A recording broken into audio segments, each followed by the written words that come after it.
This is going to be your weekly chakra energy update. If it's meant for you, it's meant for you. We're going to take a look at the energies you may be experiencing throughout your chakras. So in the comments, please let me know your zodiac sign and your word of the day.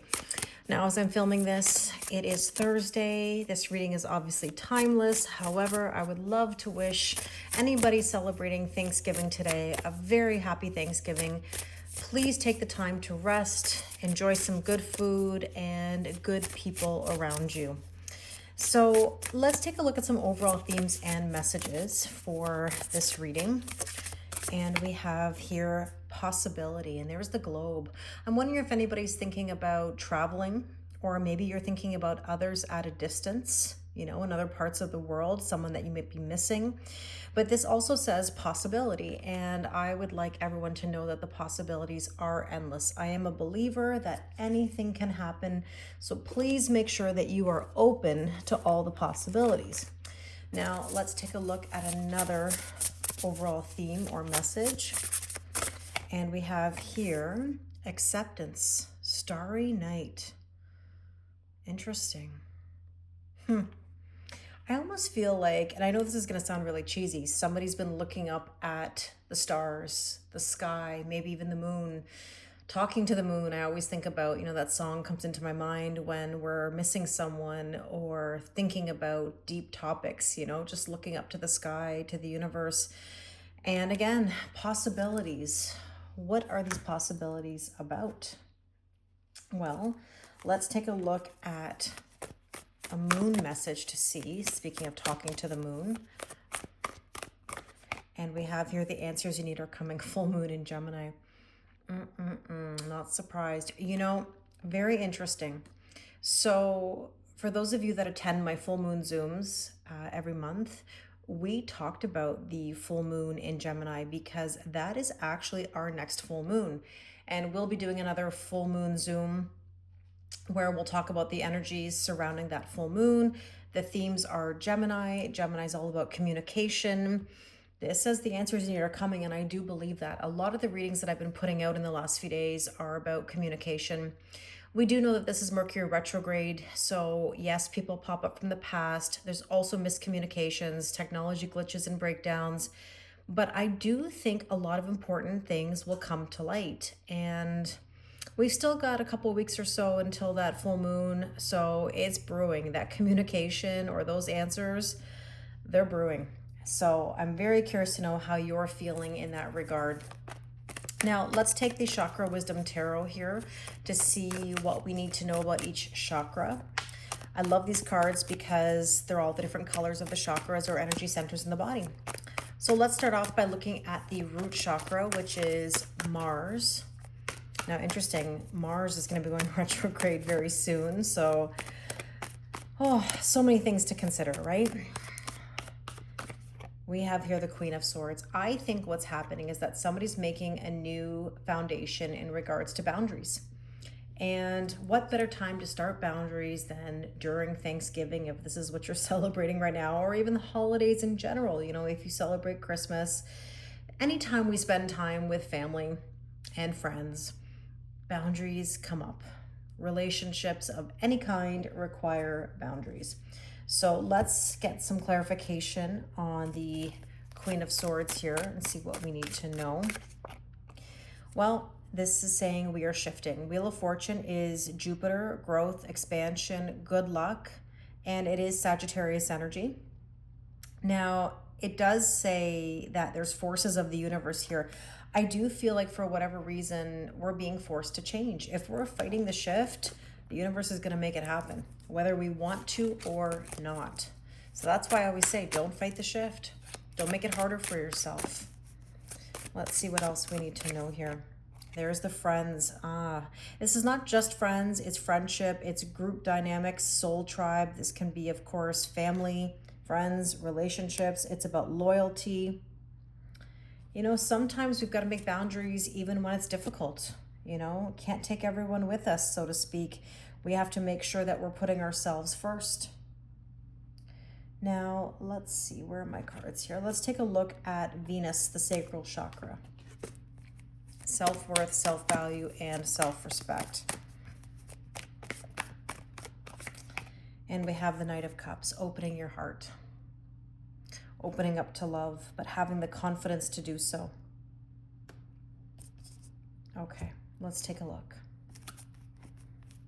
I'm curious, how many of you right now feel like you want to open your heart more? Communication. There is that communication energy coming through. The answers needed are coming. I think somebody wants to open their heart and communicate it. You or them. Maybe somebody's recognizing that there's a possibility of something, even an acceptance of something. And there's the blinders.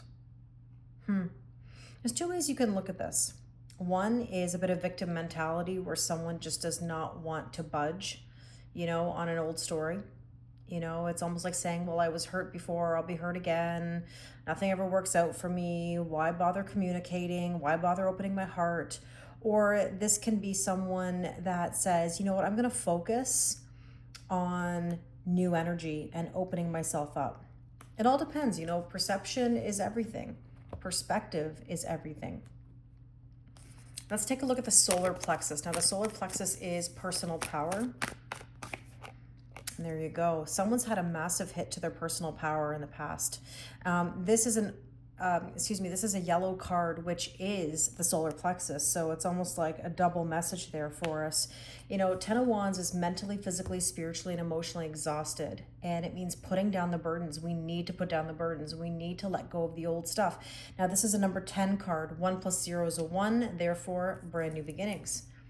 I think the issue here is that not everybody's ready for new beginnings. You know, the Wheel of Fortune, we had the wheel right here, you know, and if this was a tarot card, I mean, it's a version of, but if it was the actual tarot card, we'd have 10-10. So 10-10 could be an angel number that you're seeing, but 10s are about completion. You know, the end is the beginning is the end, right? So we have to allow new energy in. We have to put down the burdens. Now, what card just went flying out here was, there's good luck here.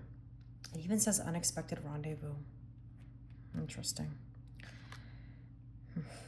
I feel like I say that with a bit of like a nervous giggle or chuckle.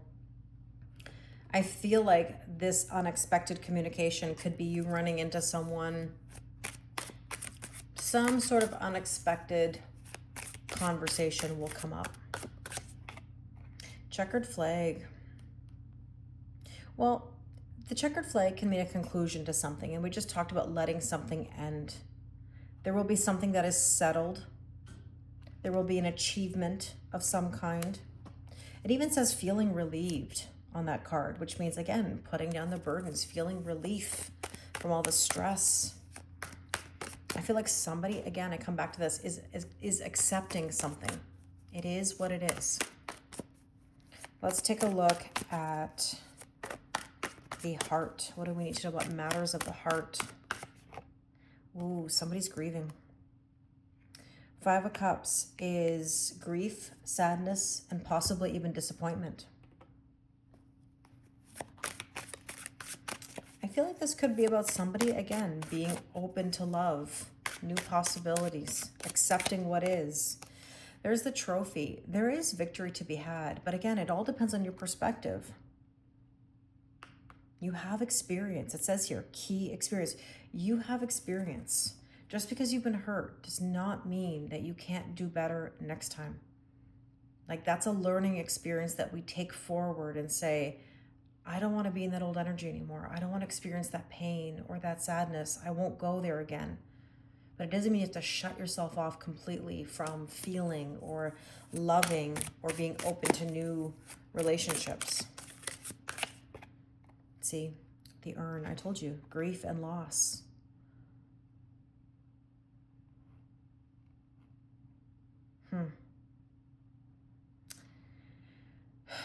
This card says setback on it. Sorry, whenever I sigh like that, you know it's me in deep thought. It's also a number 5 card. These 5s, you know, big changes ahead. And 4 + 1 is a 5. You know, I think that there's people, and I said this recently as well, who are feeling very tested lately. And sometimes we take a step backwards because we're afraid. You know, we stay in a comfort zone that's not so comfortable because we feel like that's our norm. At the same time, it's a way to keep us from being vulnerable or open to new things. You know, we get in our own way sometimes because it comes down to this feeling of what am I going to worry about when I have nothing to worry about? Or we look for reasons or excuses to hold us back. And that's kind of that card we saw earlier that said victim mentality. You know, if we can keep ourselves in that energy, there's a sense of comfort. And of course, nobody really wants that. It's a very subconscious thing. It's not like somebody chooses that on the daily. But in theory, maybe we do choose it because we have possibilities. But we have to accept what is. That is the hard part, right? So let's take a look at the throat chakra. What do we need to know about this communication? And we have the Hierophant. Slow, methodical steps to communicate better, more clearly.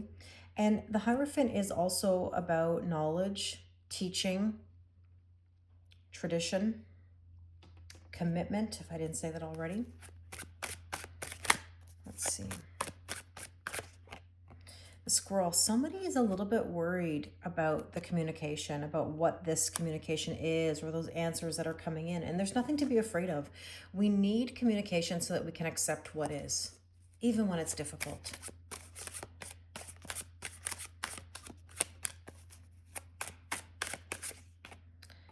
Yeah, somebody might feel powerless in regards to their communication or their throat. Feeling helpless, but it also says vulnerable. You know, the need to be vulnerable. Somebody's worried about being vulnerable. I get it. I've been there too.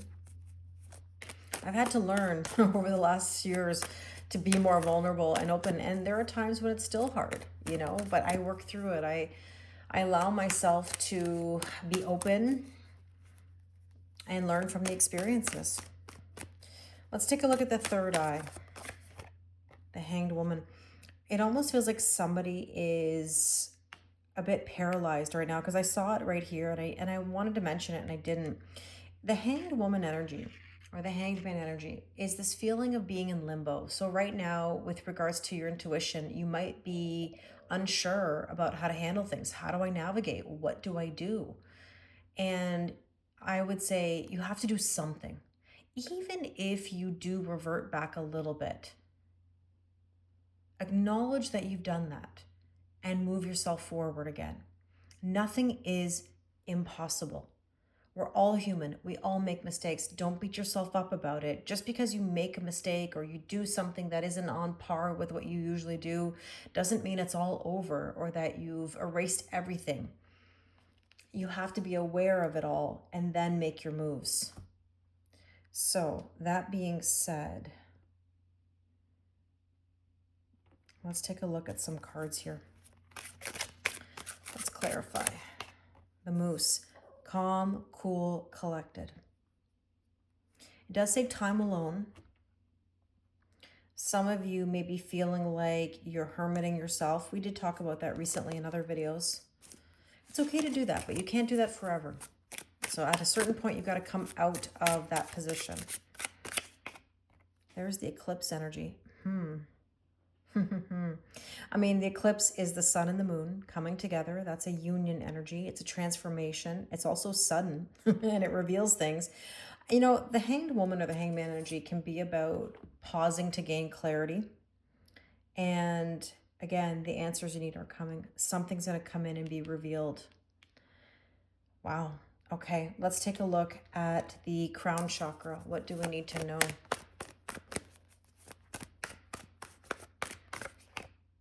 Seven of Swords.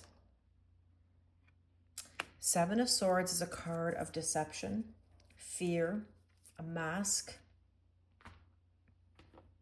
Let's see. Yes, the time has come. The time has come to reveal something, to acknowledge something, to accept. Happening now. Number 5. Wow. Okay. Let me take some oracle cards here for some last messages. Let's see what we can take away from all of this. Now, as usual, I would love to thank you for all of your kindness and support. I have so much gratitude. Speaking of Thanksgiving, I have so much gratitude for all of you. The fact that you tune in, you watch my videos, you support me. The likes, the comments, even an emoji on my video really helps the algorithm. So thank you, thank you, thank you for all that you do for me. If you'd like to do a personal reading with me, the link is in my description box. Last bit of guidance. Call of the Muse. What a beautiful card, actually. What brings you excitement? What brings you joy? I want you to call on something that brings you a smile, makes you feel good. What are those things? The Oracle's Gift. Oh, so interesting. This reminds me of reading tea leaves. You know what it means? In my opinion, anyways. It just kind of reminds me that there's like little hidden gems or nuggets every now and again. If you're paying attention, you'll see them, even in your teacup. Have you ever read tea leaves or had your leaves read? It's a very fascinating experience. You know, my 40th birthday, my friends and I went to a crystal shop where we did tea leaf reading. We learned how to look at tea leaves. It was really, really cool. And so anything is possible, right? Oh, how beautiful. Bearing fruit. It's happening. Fruit does not grow on the trees overnight. It takes time. So we're in the process. So keep your eyes open. Anything is possible. But in order to get there, you've got to accept what is. But pay attention, because that full moon that's coming up in Gemini, we've got to get to the new moon in Sagittarius first. That's coming up, I believe, on the 30th of November or December 1st, depending on where you live in the world. But the next couple weeks or so, I think a lot of things are going to be coming to light. So thank you very much for watching this video. I wish you a wonderful day. Happy Thanksgiving.